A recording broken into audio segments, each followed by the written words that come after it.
Sa iba namang balita, wala pong aberya at nananatiling payapa ang sitwasyon sa Lucena City Port. Bagamat meron pong mga humabol pang pasahero para makauwi at samantalahin po mahabang bakasyon kasamang kanilang mahal sa buhay. Martin Barag sa balitang yan. May ilan pa rin sa ating mga kababayan ang umahabol ngayon sa biyahe sa PPA Marquez sa Lucena City, Quezon para makauwi sa kailang probinsya sa Marinduque, Romblon at Masbate upang makapiling ang kailang mahal sa buhay ngayong long weekend holiday. Galing pa po kami ng San Pablo City, Laguna.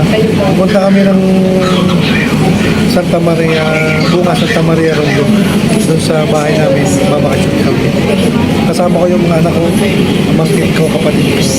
Isang pamilya lang kami. Kami po ay galing Antipolo Rizal. Pupunta po kami Bantoon ngayon kasi para po makapiling namin yung mga pamilya namin yung bakasyon.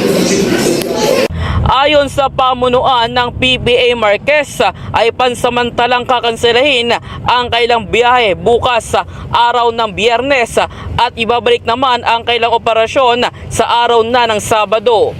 Samantala, naging mapayapa naman ang naging sitwasyon sa Lucena City Port simula ng dagsay nito ng Linggo. Sa lahat, sa ngayon po, naging maayos po ang takbo ng mga sitwasyon dito, ang mga pasahero, ang mga biyahe ng barko ay tuloy-tuloy po sa araw na ito.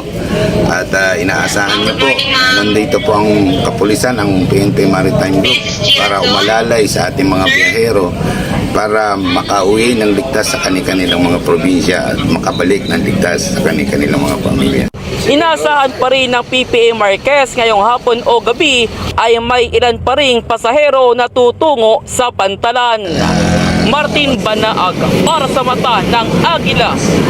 Matatag, matapang, matapat.